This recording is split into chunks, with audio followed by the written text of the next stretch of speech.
Notre périple au Canada commence dans la province de l'Ontario. Après une arrivée à Toronto, nous prenons la direction des chutes du Niagara.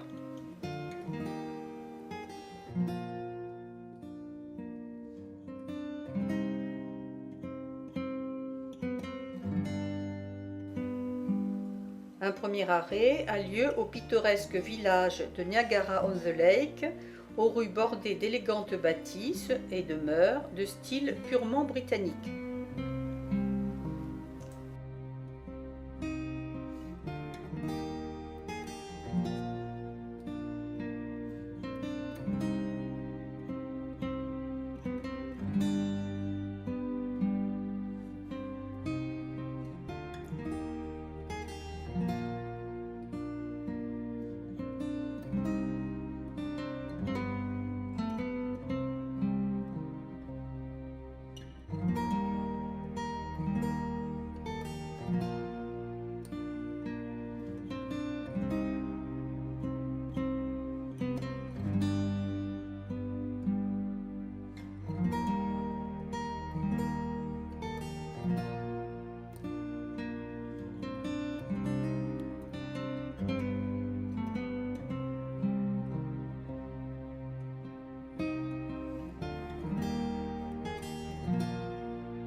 Après l'escarpement du Niagara et une belle horloge florale, nous arrivons aux chutes.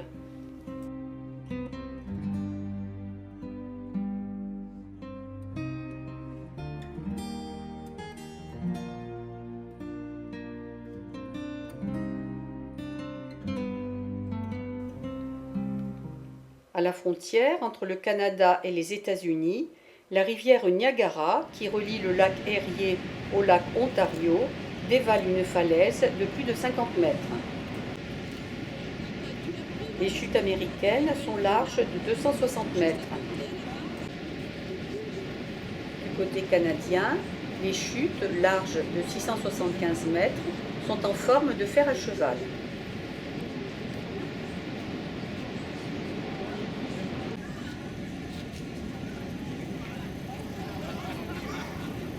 Un pont franchit la gorge séparant le Canada des États-Unis. Une plateforme d'observation surplombe les chutes et offre une vue générale du site. Une promenade en bateau permet d'approcher les chutes de très près.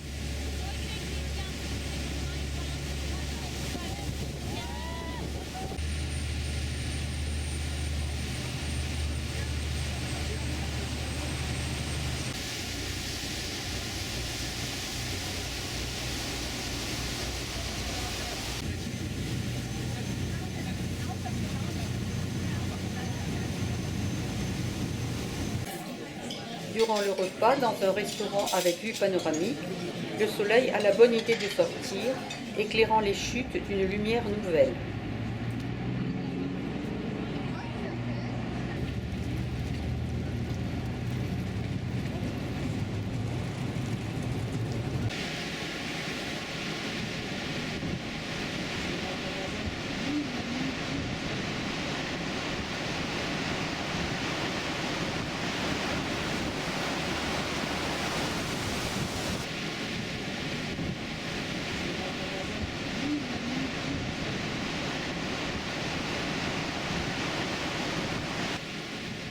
À quelques kilomètres à peine en aval des chutes, la rivière Niagara décrit un coup de brusque qui crée un violent tourbillon très spectaculaire.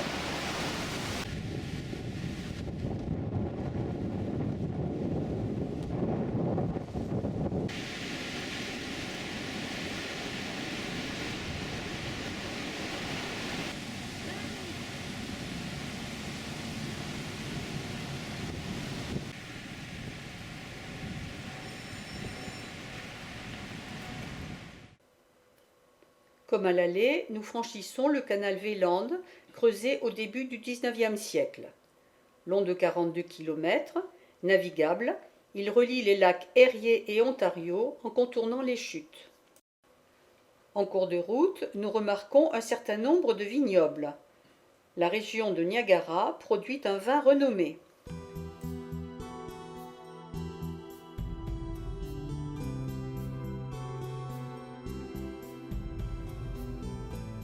Au loin, au-delà du lac Ontario, se profilent les tours de Toronto. C'est une grande métropole de plus de 8 millions d'habitants, un important centre financier, commercial et culturel.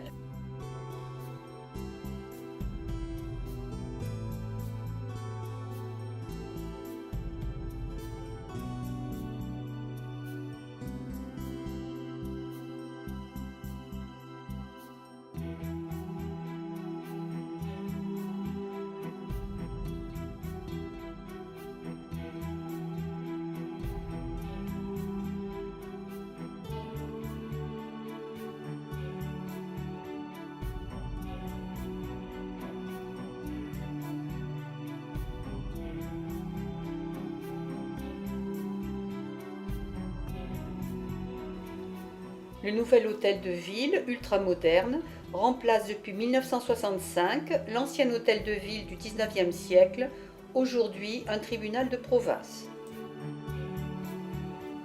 La CN Tower, avec ses 553 mètres, est un poste d'observation idéal.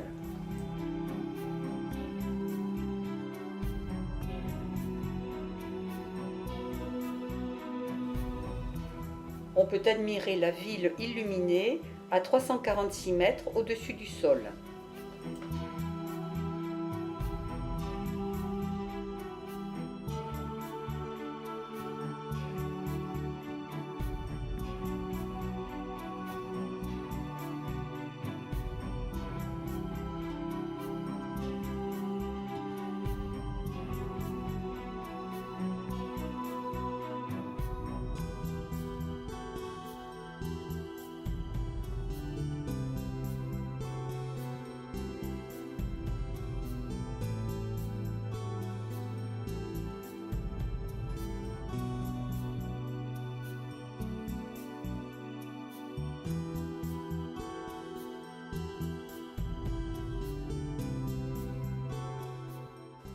On aperçoit illuminé le plancher en verre sur lequel il est également possible de se risquer.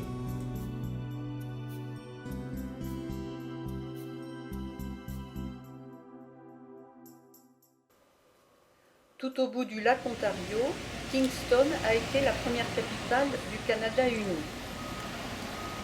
Le Parlement d'alors est à présent l'Hôtel de Ville.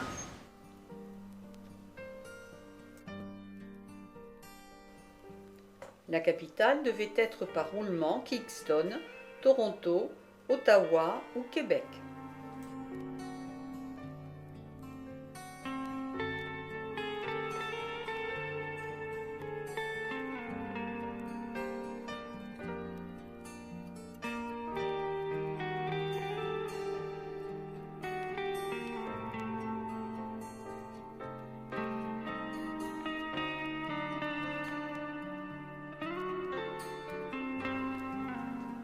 De là naît le fleuve Saint-Laurent et arrive le canal Rideau qui sera évoqué ultérieurement.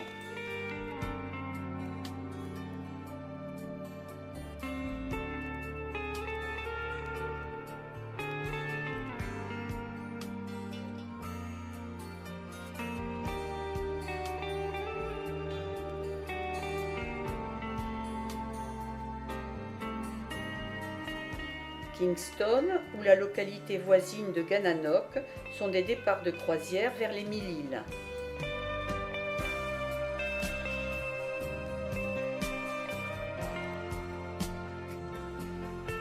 Cet archipel est constitué de plus de 1000 îlots de taille inégale, parfois minuscules, habités ou sauvages, boisés ou dénudés.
Nous nous approchons peu à peu d'Ottawa, 1 million d'habitants, capitale du Canada depuis 1857.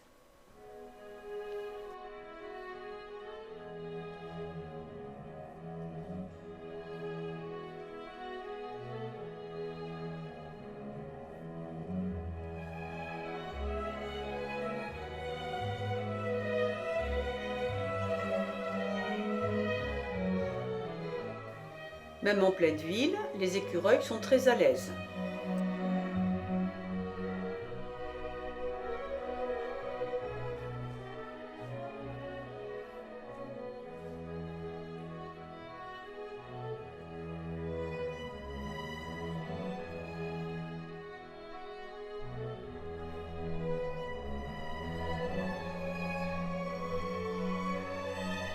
Situé sur une colline qui surplombe la rivière Ottawa, se dresse l'imposant Parlement. Il comprend un édifice principal, avec la Tour de la Paix, flanqué de 2 autres bâtiments.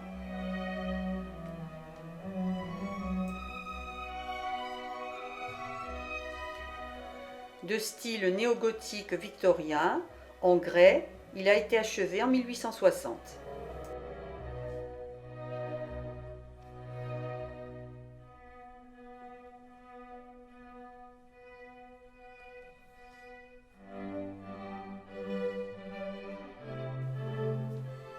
Ces statues commémorent la lutte des suffragettes en faveur du droit de vote des femmes.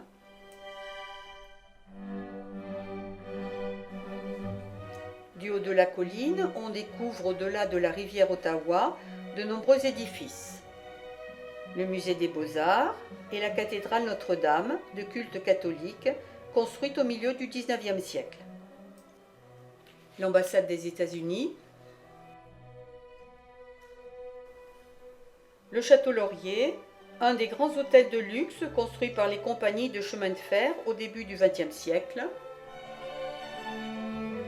Le musée de l'histoire du Canada.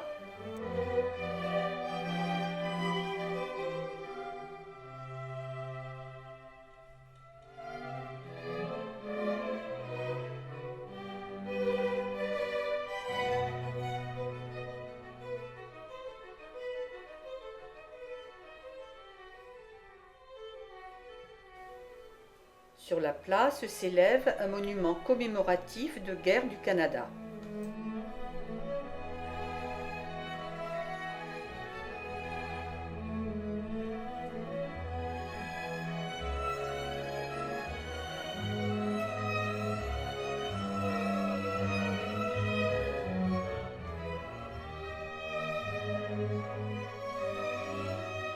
Le canal Rideau est un site classé UNESCO.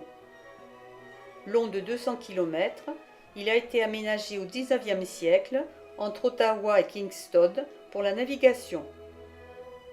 Il est aujourd'hui une zone de loisirs, promenade l'été et patinoire l'hiver.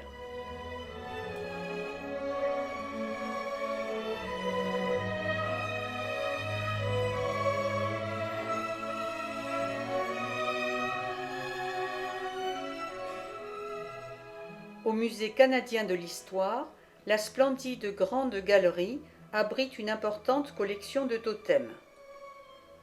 On peut découvrir aussi l'histoire et la diversité des peuples autochtones du Canada. D'autres niveaux mettent en valeur l'histoire du Canada jusqu'à nos jours. Les premiers peuplements humains, les nouveaux arrivants venus d'Europe, de 1763 à 1914, le Canada colonie britannique, depuis 1914, le Canada moderne. À l'extérieur, on peut apprécier la superbe architecture du bâtiment et une vue différente sur la ville.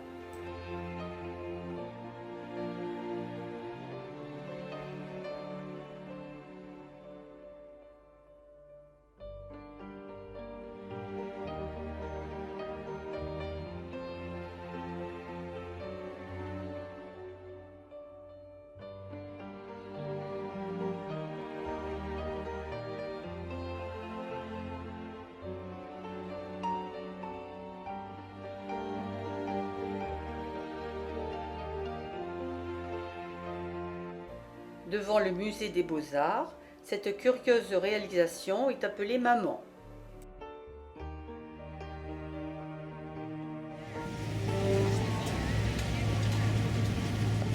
Au centre-ville, le marché Bi est animé toute l'année. De nombreux étals de maraîchers, à l'extérieur en cette saison, attirent notre attention par la présentation originale des produits.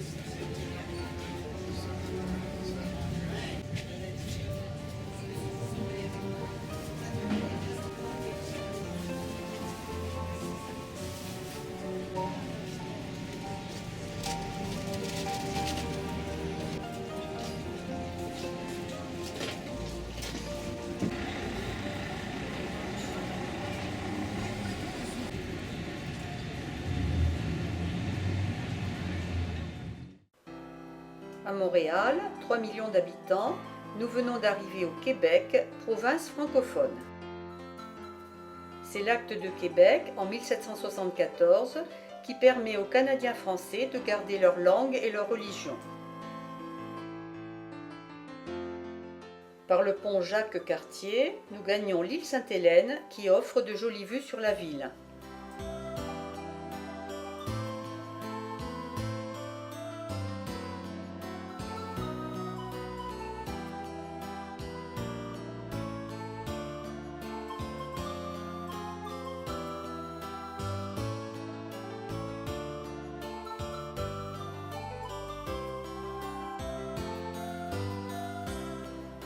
La ville s'étend entre le Vieux-Montréal, au bord du Saint-Laurent, et le Mont-Royal.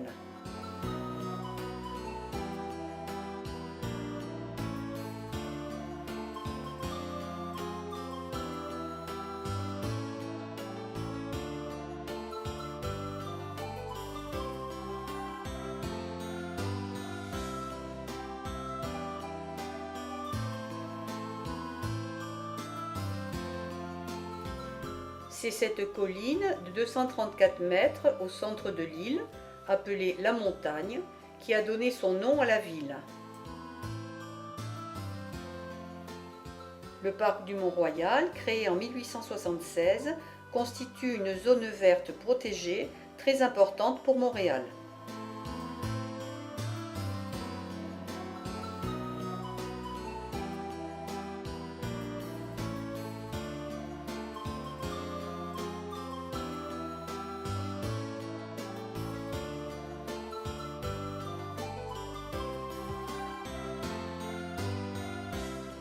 Le mont offre des vues spectaculaires sur la ville et notamment sur le parc olympique créé pour les Jeux de 1976.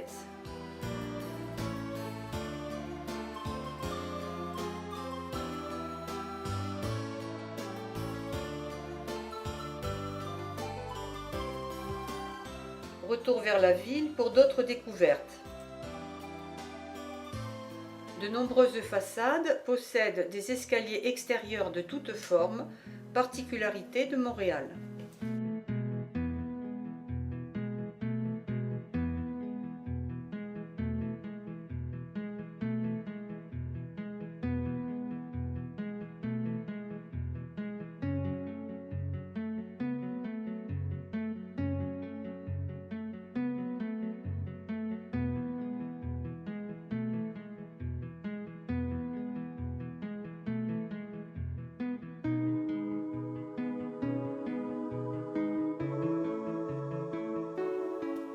Nous traversons la place des Arts et le quartier des spectacles.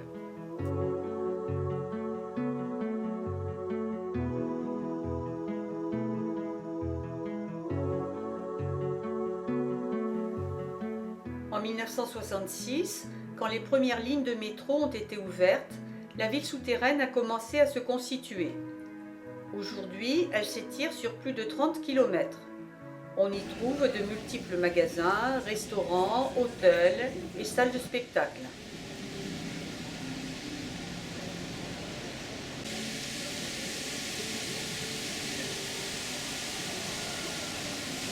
Tu changes de point que pendant la sienne, à tous les 5 minutes. Donc,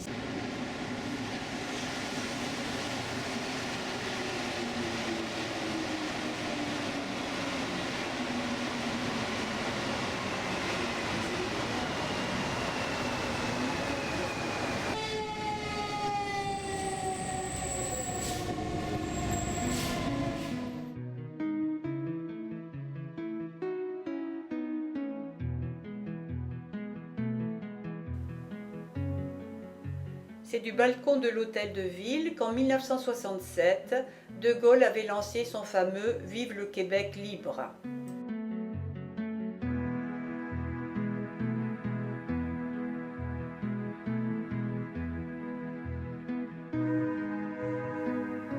La ville possède un quartier chinois très animé.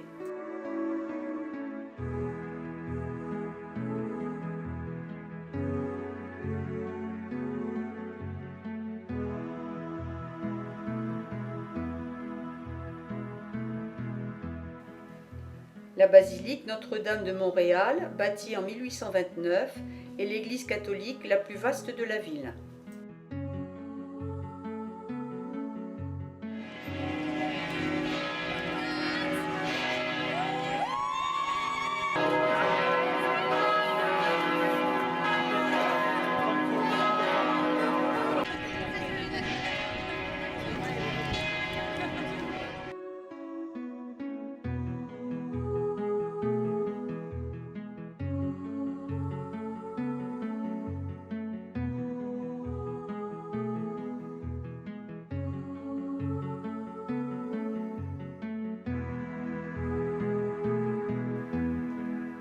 Nous sommes à présent en route pour Saint-Grégoire, où nous devons être accueillis par des familles québécoises chez qui nous allons passer la nuit. C'est de l'autre côté du Saint-Laurent, à Trois-Rivières, que demeurent Monique et Jim. La soirée avec eux sera riche en échanges et nous penserons toujours avec émotion à la chaleur et la sincérité de leur accueil. L'écran, alors, à Missoula, pas Missoula, au Montana, Monique a rencontré une Française. Oui, une dame qui, c'est ça, on était sur un petit balcon le matin, puis elle dit, ça parle français? Mais j'ai dit oui. Puis là, elle parle, j'ai dit, mais vous êtes française? Ben, elle dit oui, je suis née en Grèce. Sa maman est décédée, elle avait 2 ans. Oh non. Est-ce que ça se pourrait? Non. Ça fait rien, ça fait lumière, ça fait rien.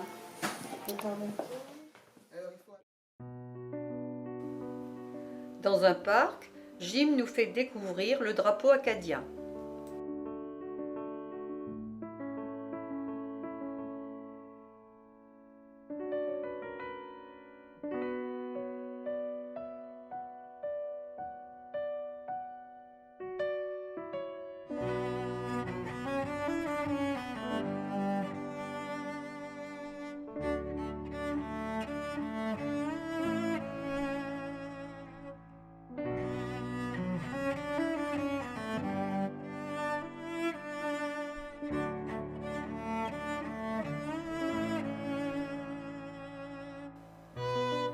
Le parc des Trois Bérets, le long du Saint-Laurent, est le théâtre chaque année d'une manifestation de sculpteurs de bois. Les réalisations sont très variées.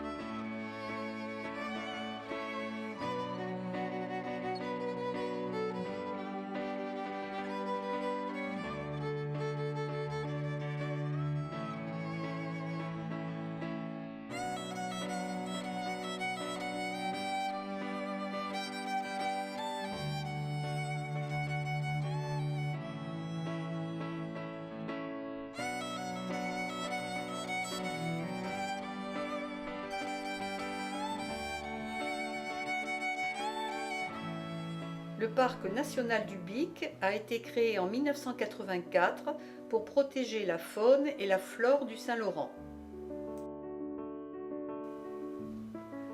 Des récifs, des anses, agrémentés par une flore variée. C'est beau, calme et reposant.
Comme on appelle, mais à marée basse, vous avez une langue de sable qui relie tout ça. Au bout, vous voyez une île qui est au milieu, ça c'est l'île Brûlée, et à droite de l'île Brûlée, il y a une bosse. C'est ça l'île au massacre, elle est quasiment collée au continent.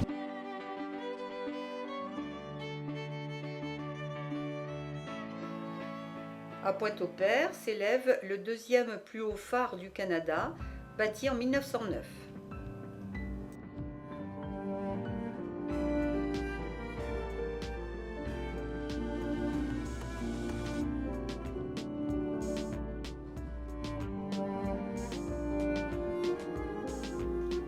De sa plateforme, on découvre un splendide panorama.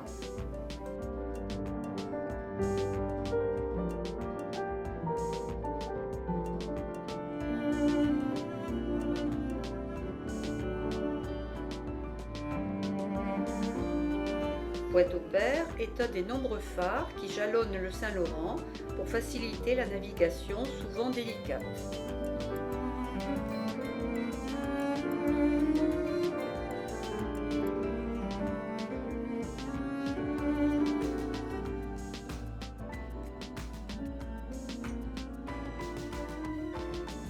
Dans ce secteur de Rimouski, le 29 mai 1914, le paquebot Empress of Ireland, heurté dans le brouillard par un charbonnier norvégien, a coulé en 14 minutes, faisant 1012 morts. Avant de quitter les lieux, nous assistons à un ballet d'oiseaux migrateurs.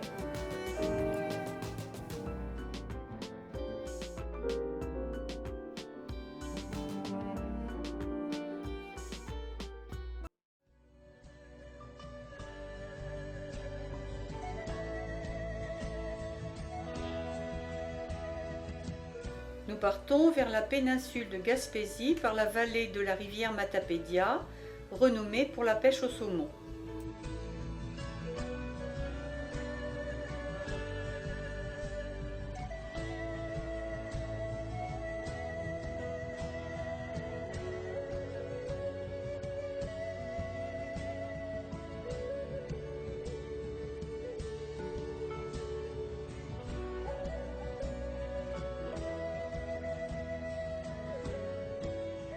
C'est le repos des chasseurs qui viennent de tuer un orignal.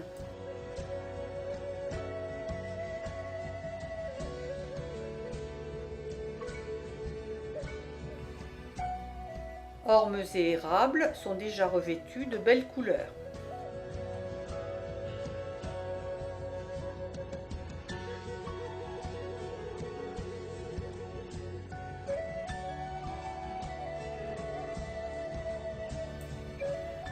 Nous longeons un village amérindien.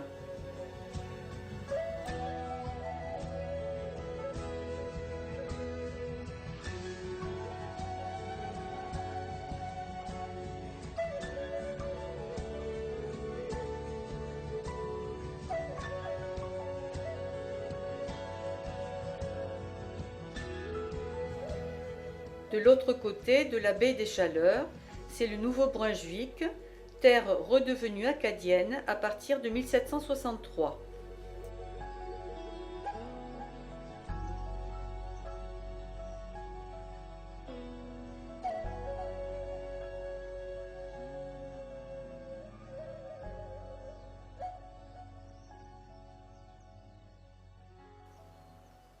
Nous arrivons au parc national de Miguasha, patrimoine mondial de l'UNESCO depuis 1999.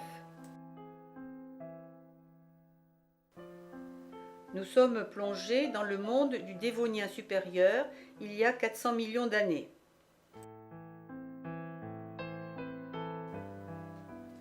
De nombreux fossiles de plantes et d'animaux proviennent des falaises de Miguasha et révèlent d'importants éléments de la chaîne de l'évolution.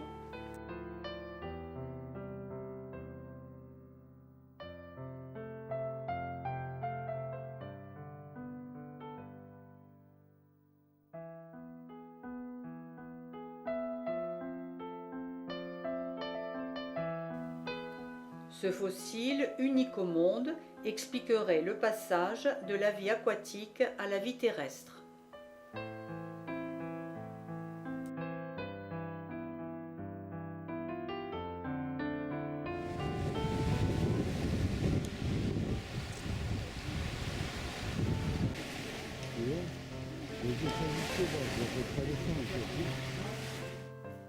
Un beau coucher de soleil illumine la baie des Chaleurs. Il fait nuit lorsque nous arrivons à Bonaventure. Ce village a été fondé en 1760 par les Acadiens qui fuyaient l'ordre de déportation donné par les Anglais entre 1755 et 1763.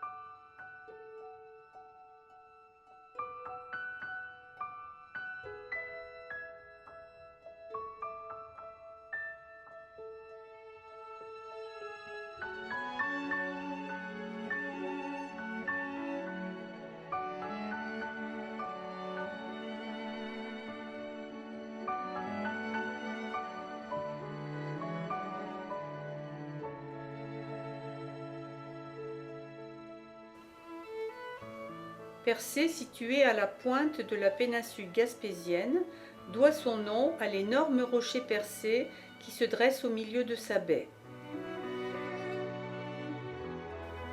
Autrefois ville de pêche, c'est aujourd'hui une station de villégiature animée.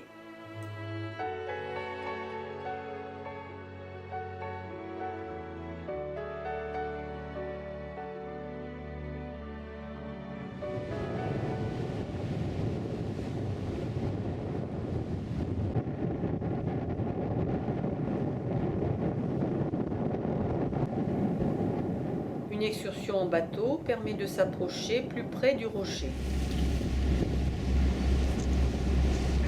Le rocher percé est un immense bloc de calcaire qui s'est formé au fond des eaux durant les périodes dévoniennes il y a 400 millions d'années.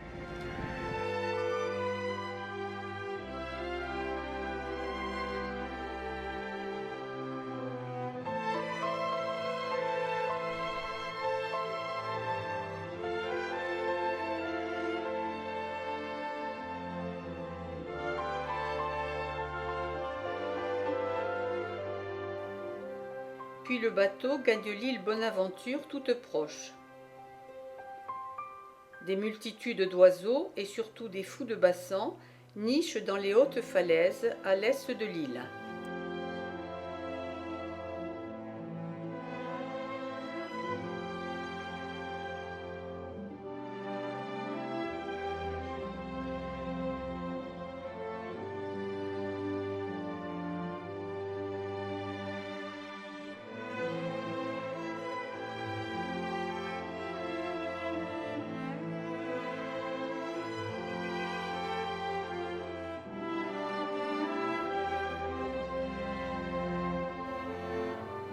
Des phoques se prélassent sur les rochers qui affleurent.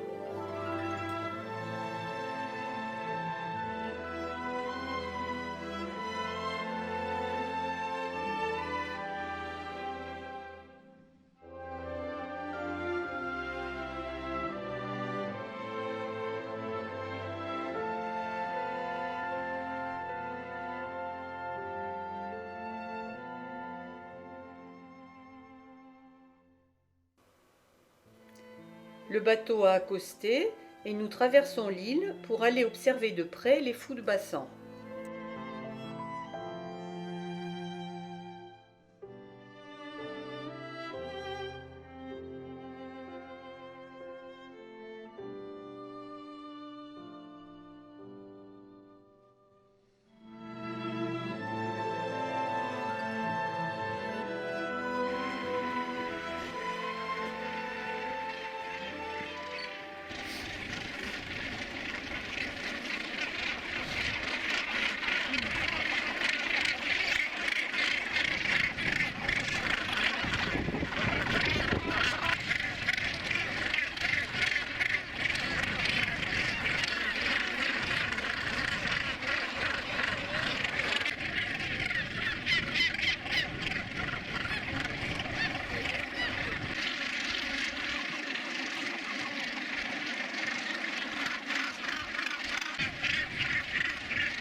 il ne faut pas oublier que la Gaspésie est une zone de pêche. Ce soir, c'est un repas homard. C'est très bien.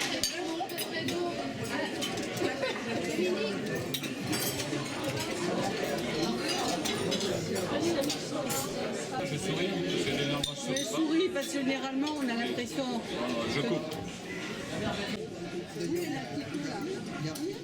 D'ailleurs, on ne peut pas les casser.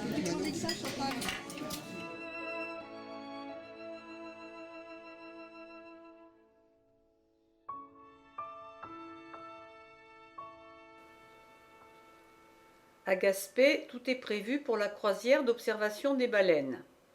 Un beau zodiaque et des combinaisons étanches.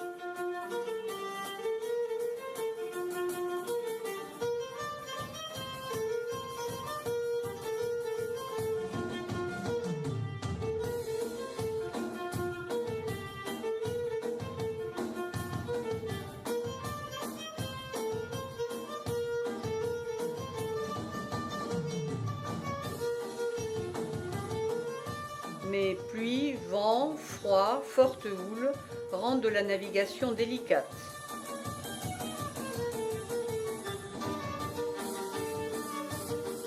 Nous ne voyons que les falaises calcaires du parc Forillon.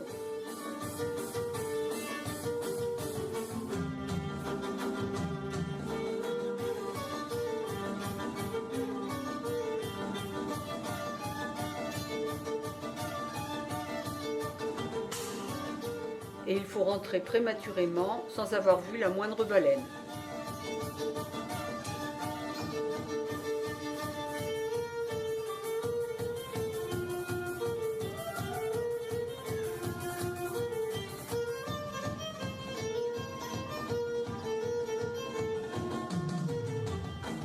Dans un ancien magasin général, un petit musée rappelle que toute cette côte de Gaspésie était un important lieu de pêche.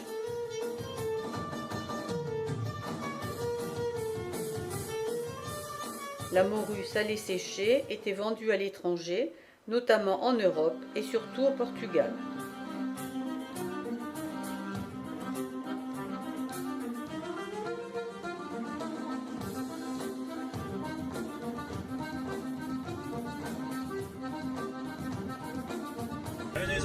Prenez-en deux, mais n'allez pas le dire. Prenez-en deux, mais n'allez pas le dire.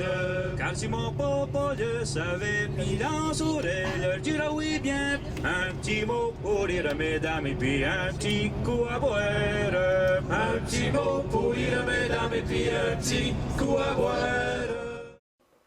Le tour de la Gaspésie se poursuit dans le sens inverse des aiguilles d'une montre.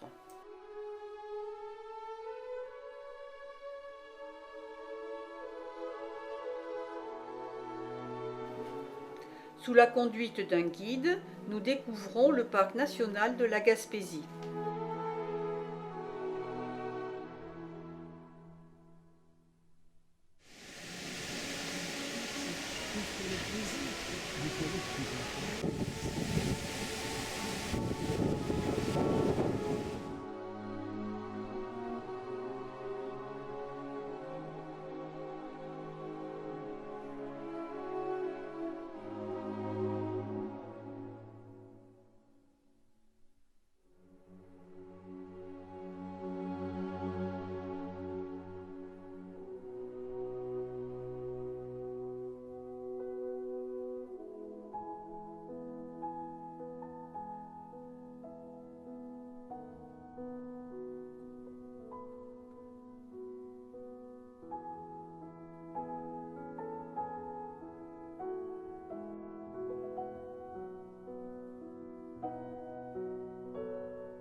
Cette partie de forêt, détruite par un incendie il y a 20 ans, est en train de se reconstituer. Aussi intangible que la lumière pour la transformer en matière. La photosynthèse, c'est ça que ça fait comme miracle. On prend quelque chose de carrément immatériel pour en faire de la matière. À partir de ça, on va pouvoir la consommer. De là, les chaînes alimentaires.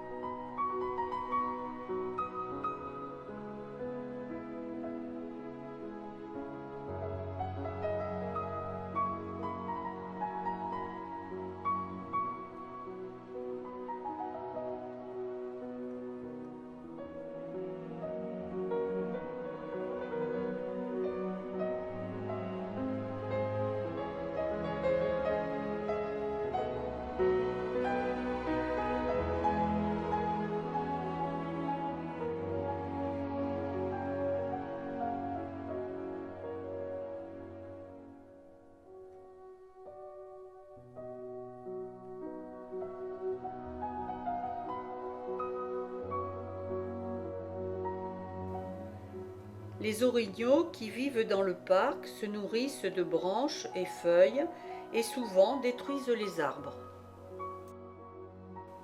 Nous apercevons le sommet du mont Ernest Laforce à 820 mètres d'altitude. Depuis l'observatoire, battu par les vents, nous constatons que nous sommes entourés de montagnes. Ce sont les monts Chic-Choc et McGerrigle d'environ 1200 mètres d'altitude. Un orignal femelle continue tranquillement de se nourrir, ignorant la présence du groupe qui l'observe.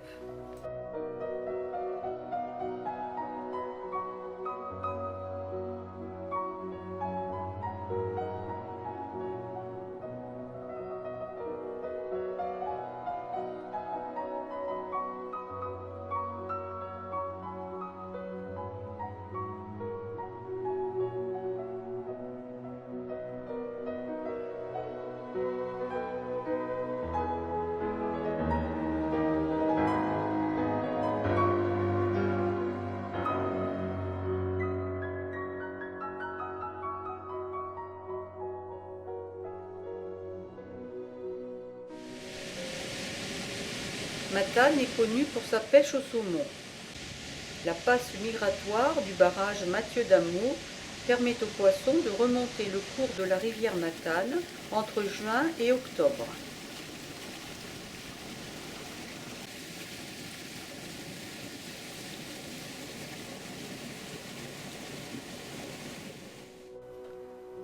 Un nouveau jour se lève sur le majestueux Saint-Laurent, navigable sur plus de 3700 km entre l'Atlantique et le lac supérieur aux États-Unis. Sa largeur varie de 1 à 300 km.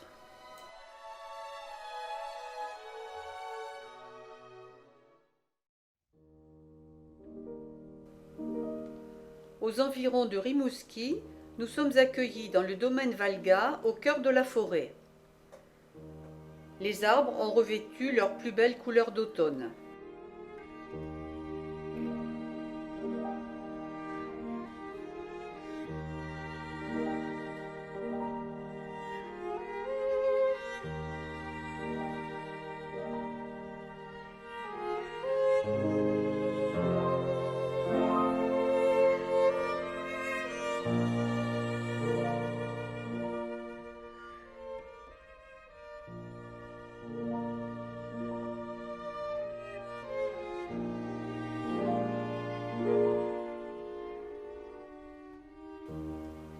C'est avec beaucoup de jovialité et d'enthousiasme que le propriétaire et son fils nous font découvrir les lieux.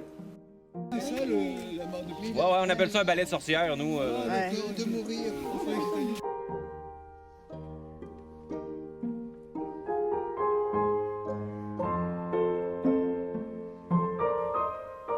Ces arbres ont été abattus par les castors.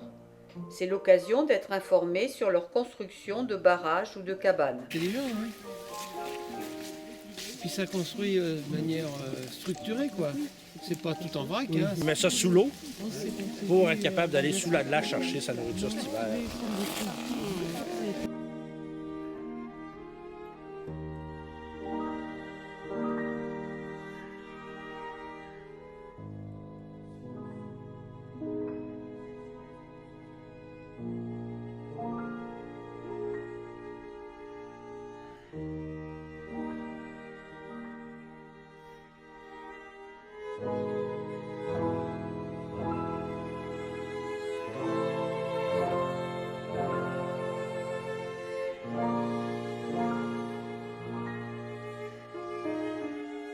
Moi, j'habite pas ici, j'habite dans le village en bas, dans la Sainte-Luce, dans le village directement, avec l'école primaire, tous les services. Oui, c'est vrai qu'après, il y a pas l'école.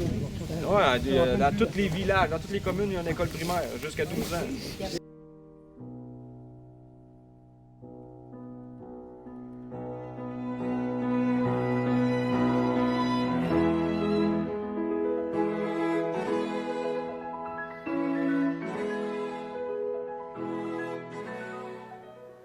Auberges et chalets ont été construits en bois rond.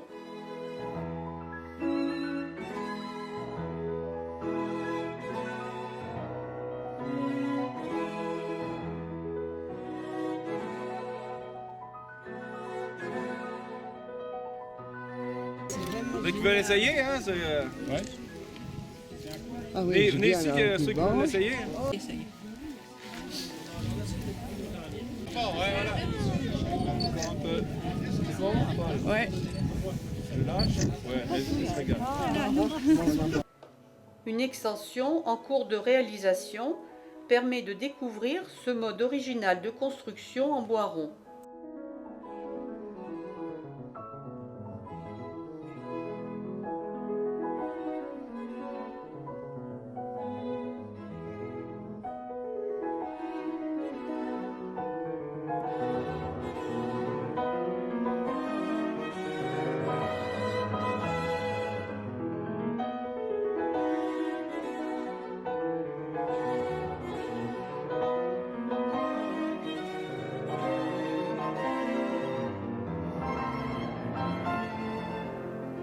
De grandes zones fertiles s'étendent tout le long du Saint-Laurent, occupées par des fermes immenses.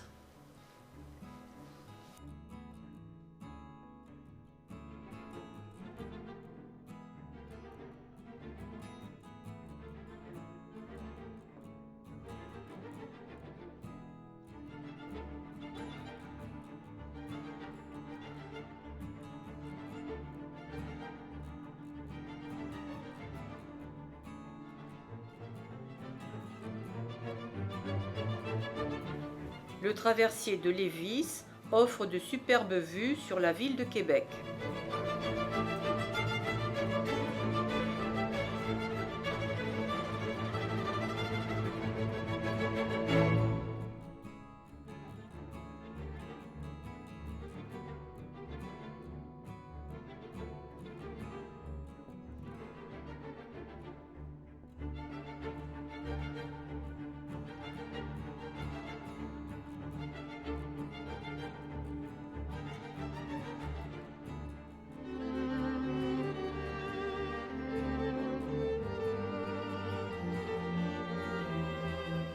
Jacques Cartier est venu plusieurs fois jusqu'à Québec au cours du XVIe siècle. Mais c'est ensuite Samuel de Champlain qui crée la colonie de Nouvelle-France en 1608. Sur l'actuelle place Royale, la colonie française s'implante et se développe autour de l'habitation construite par Champlain, en fait un poste de traite pour les peaux de castor.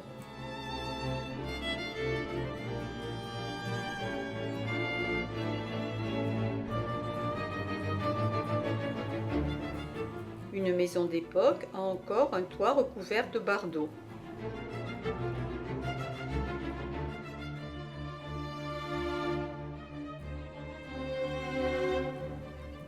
Un buste de Louis XIV ornait déjà la place Royale en 1686. Celui-ci date de 1948. Le buste d'un Amérindien lui fait face. L'église Notre-Dame des Victoires occupe l'emplacement de l'habitation de Champlain.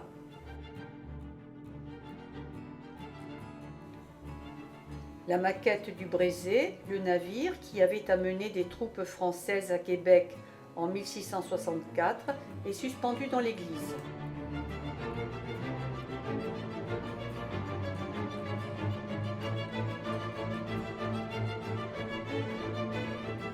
La fresque des Québécois, réalisée en 1999, rend hommage à des personnalités célèbres de Québec et à ses citoyens.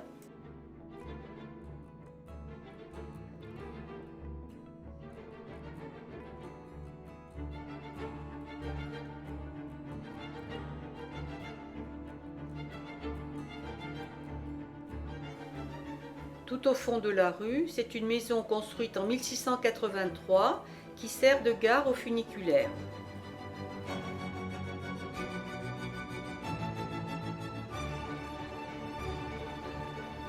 Tout à côté du funiculaire, l'escalier casse-cou relie aussi la partie basse et la partie haute de la ville.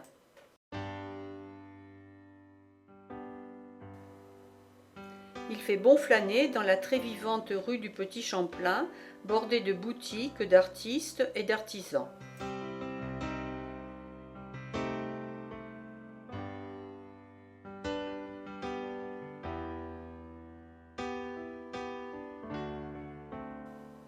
Un petit parc qui a déjà les décorations d'Halloween est dédié à Félix Leclerc.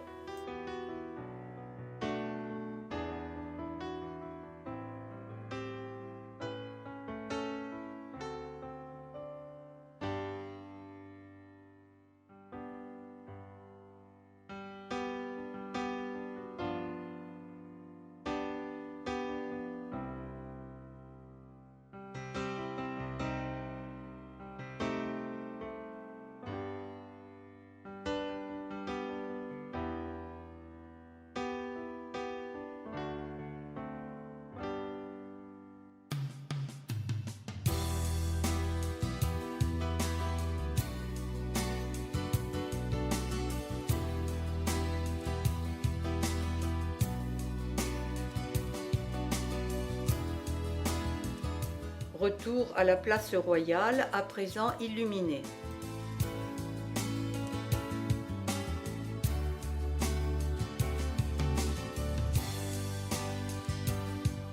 Dès l'époque de Champlain, les Français avaient installé des canons sur une pointe rocheuse au bord du fleuve.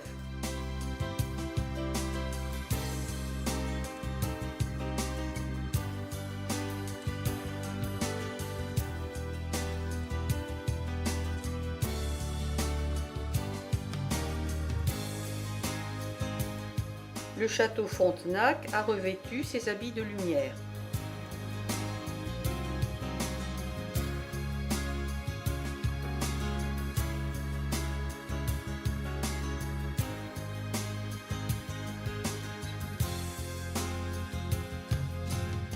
L'hôtel Château-Laurier donne sur la place Georges V, de même que le manège militaire construit en 1888.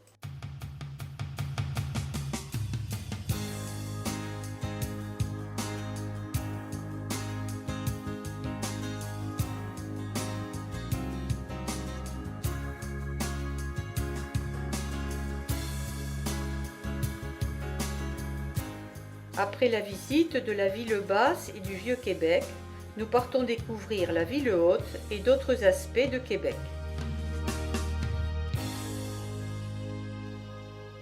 Face à l'hôtel du Parlement, la fontaine de Tourny de 1855 est un cadeau de la ville de Bordeaux.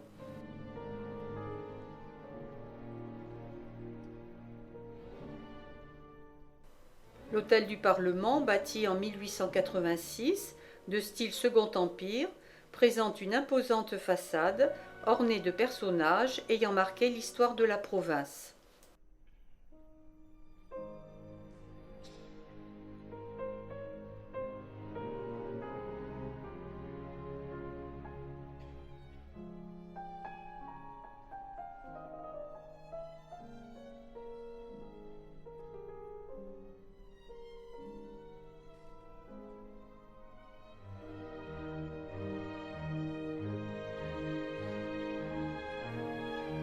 On aperçoit les murailles de la citadelle.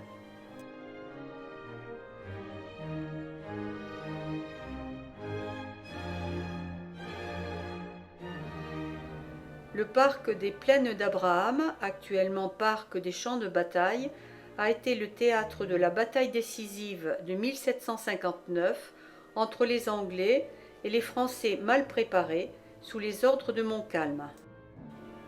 La Nouvelle-France perdue passera officiellement à l'Angleterre par le traité de Paris en 1763. C'est aujourd'hui un immense parc de verdure. De nombreux festivals s'y déroulent chaque été. Au sein du parc se trouve le jardin Jeanne d'Arc, entouré de belles maisons.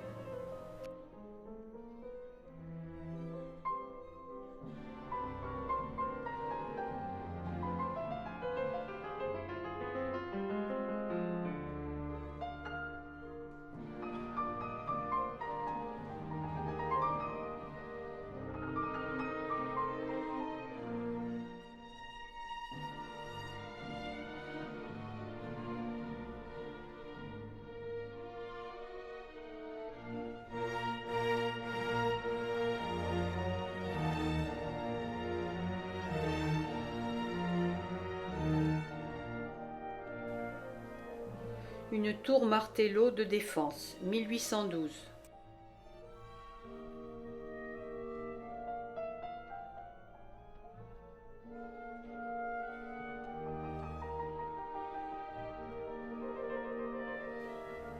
Sur la place d'Armes se dresse la statue de Champlain, 1898.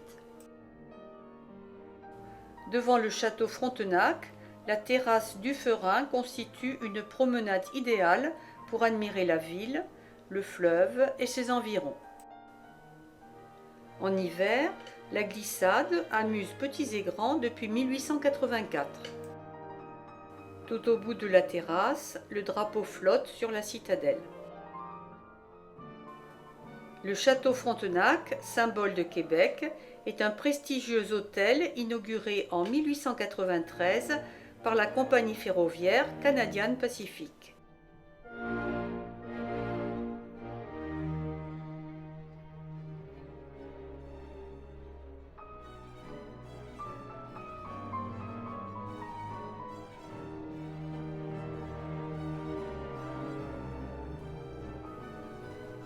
L'imposant édifice du bureau de poste a été inauguré en 1873.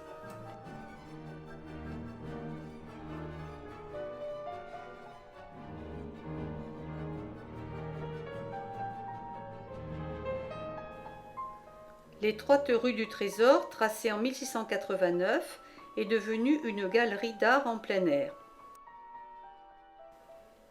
La basilique catholique Notre-Dame de Québec, souvent agrandie et rénovée, s'élève à l'emplacement où Champlain avait en 1633 fait construire dans la ville haute une église votive dédiée à la Vierge.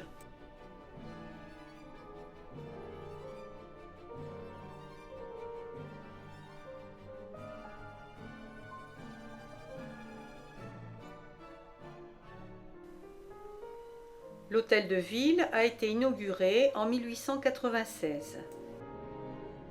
Les bannières sont celles des villes bienfaitrices de Québec. Dès le XVIIe siècle, la mission des Ursulines était l'éducation des filles. La chapelle à usage des fidèles et la chapelle pour les religieuses présentent toutes deux un beau décor. La cathédrale anglicane Holy Trinity date de 1804.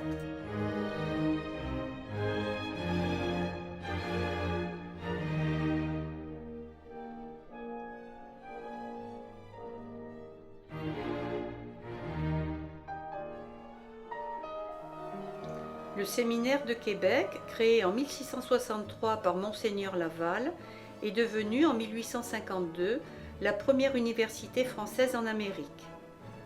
Il abrite aujourd'hui une école d'architecture.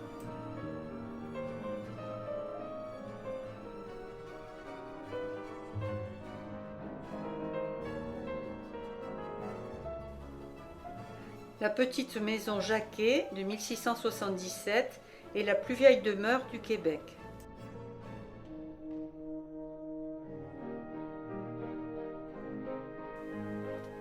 À quelques kilomètres à l'est de Québec, avant de déboucher dans le Saint-Laurent, la rivière Montmorency se précipite d'une hauteur de 83 mètres, 30 mètres de plus que Niagara.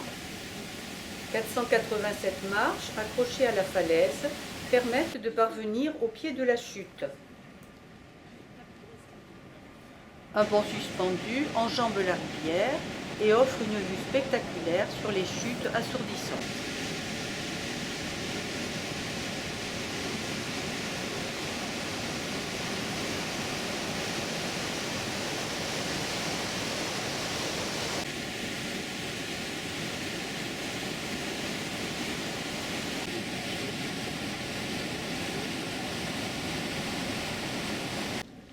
On peut flâner dans le parc avant d'amorcer la descente.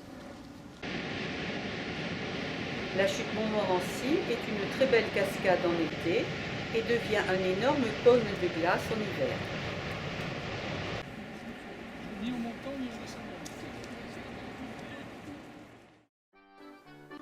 Un pont permet de gagner l'île d'Orléans face à Québec.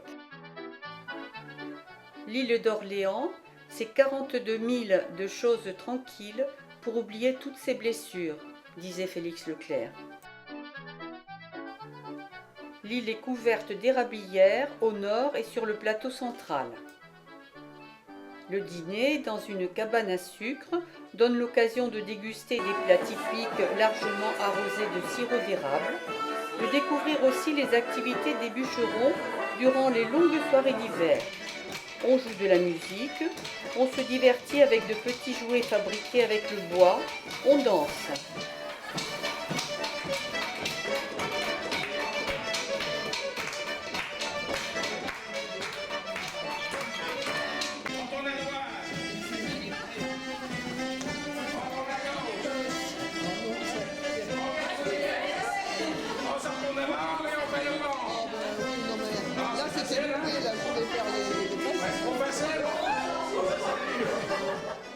Le petit musée installé à côté a reconstitué les différentes étapes du travail des bûcherons.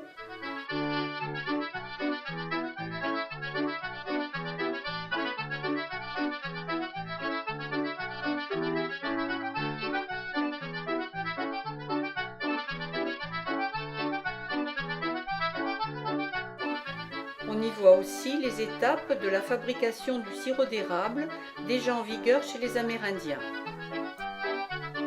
Il faut entailler le tronc de l'arbre au printemps à la montée de la sève et faire bouillir 40 litres de sève pour obtenir 1 litre de sirop. Un rituel consiste à goûter le sirop d'érable chauffé et versé sur la neige. C'est un bonbon succulent.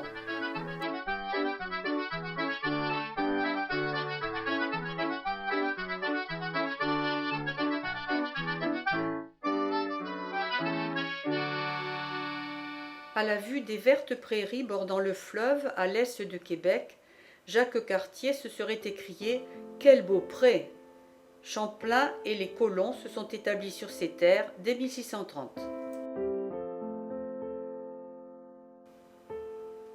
Il subsiste encore des anciens fours à pain et des réserves pour entreposer la nourriture en hiver. On y mettait aussi les morts, en attendant que le dégel de la terre rende l'inhumation possible.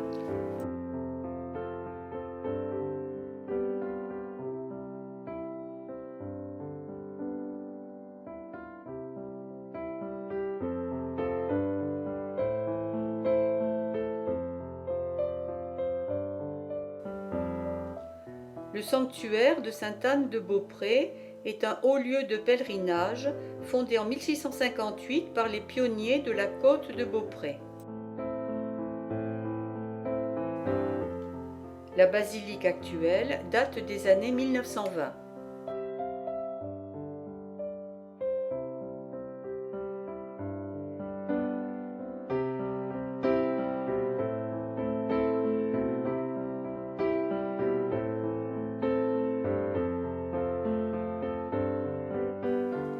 La basilique est remarquable par les détails de son ornementation. Une grande statue dorée de Sainte-Anne portant la Vierge dans ses bras.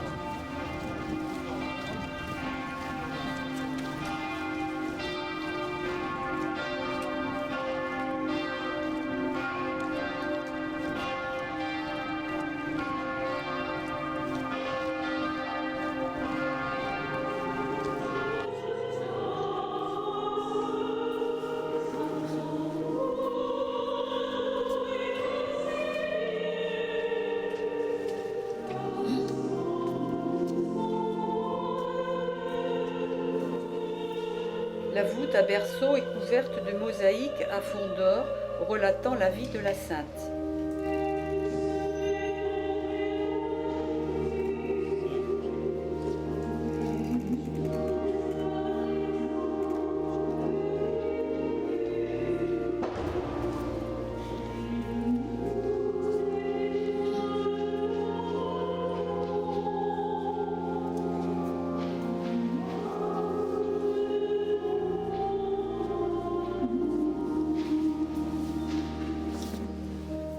La lumière filtre à travers de splendides vitraux. Cette Pietà est une réplique de l'original de Michel-Ange à Rome.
nous arrivons au manoir du lac de l'Age, situé en pleine forêt.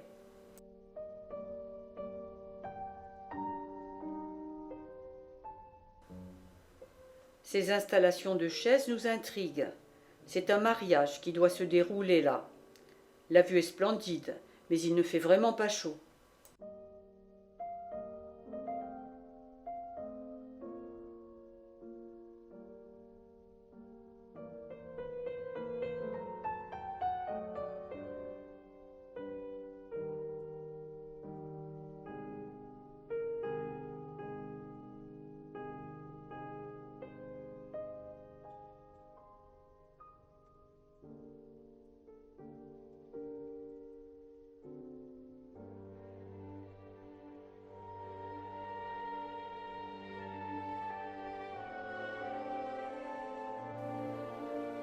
Pour l'heure, nous gagnons l'intérieur pour assister à une conférence passionnante faite par un trappeur. Piéger les animaux, surtout les castors, utiliser leur viande et leur fourrure, en faire commerce, était déjà pratiqué par les peuples autochtones. J'ai eu à le faire aussi pour régler des problèmes avec les êtres humains. Donc, les coyotes qui tuent les brebis du fermier, le renard qui mange les poules, l'agriculteur, les ratons laveurs qui sont rendus dans la cheminée d'un banlieusard, etc.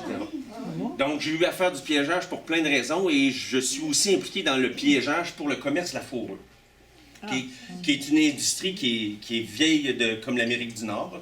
Et on va parler de ça un peu. Qui existe encore et qui pour moi a été très important. Moi, j'ai payé toutes mes études à l'école en vendant de la fourrure des animaux que je récoltais. Donc, j'apprenais sur les animaux et je finançais ça avec les animaux que je réussissais à capturer en faisant ça. Et en plus, ça me donne des médicaments pour ma famille. En plus, ça me donne du cuir. Donc, c'est vraiment l'animal à tout faire pour eux. J'en ai déjà vendu jusqu'à 75-80 euros pour une fourrure. Et maintenant, aujourd'hui, ça vaut environ 5 euros. Et là, ça c'est une chose de la fourrure qu'on doit apprendre, c'est que le prix de la fourrure n'a rien à voir avec le trappeur, ça a tout à voir avec l'économie mondiale.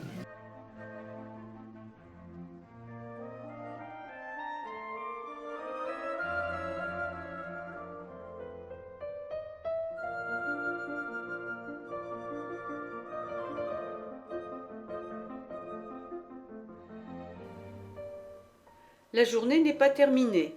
Il nous reste du temps pour profiter des magnifiques couleurs sur le lac.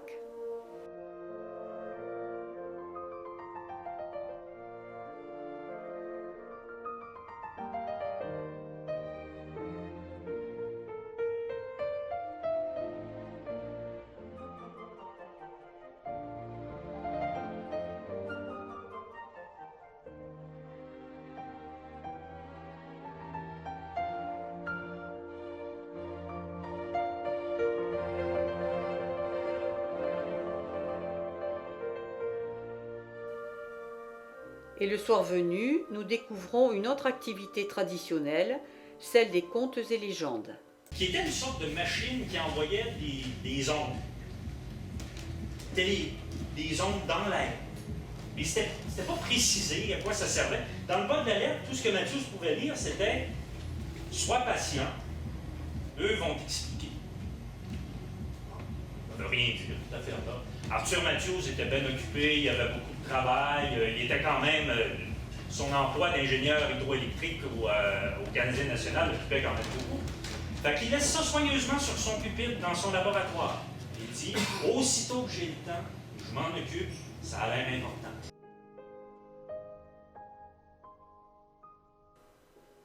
Encore quelques belles images avant de quitter les lieux.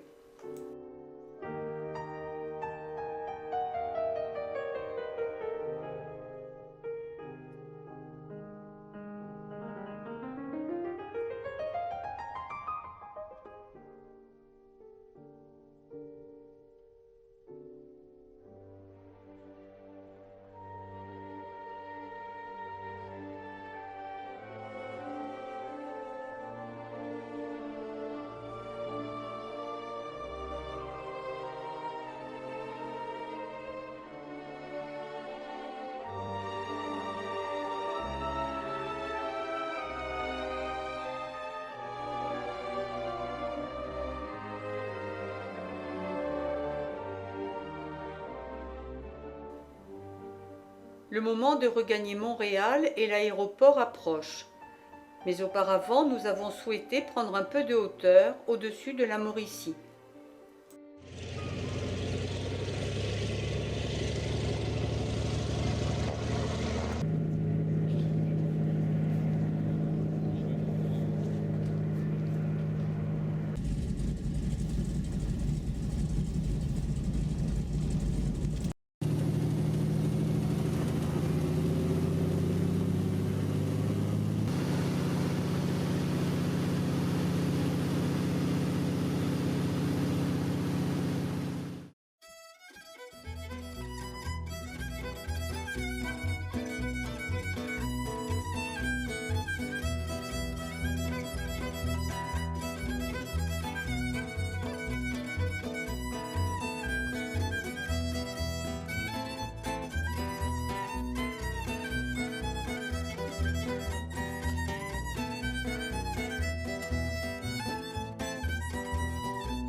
Bien sûr, nous avons été émerveillés par les beaux paysages ornés de leurs somptueuses couleurs d'automne. Mais c'est avec une grande émotion aussi que nous avons appris à mieux connaître l'histoire des Québécois. Il y a 400 ans, des hommes et des femmes ont quitté la France pour ces terres lointaines. Ils y ont travaillé, les ont mis en valeur, en ont fait une province aujourd'hui prospère. 8 millions de Québécois occupent un territoire grand comme 3 fois la France. Il est touchant de voir combien ils sont attachés à maintenir leurs liens avec la France et à défendre la langue française. Je me souviens que né sous le lys, je crois sous la rose. Un touriste français est le bienvenu, accueilli avec disponibilité, gentillesse et chaleur. Merci les Québécois.